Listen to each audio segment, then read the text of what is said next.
I love these things. They're just a little piece of metal screwed into a hollow dowel, and you put a little bit of like a violin rosin in them. Or I use just pine tar and pine sap. Yeah, there you go, bird.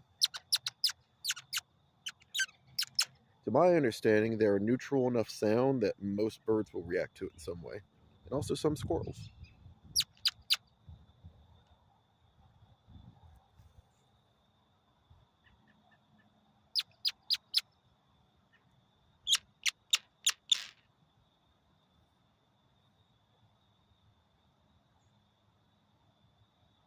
Maybe it was something I said.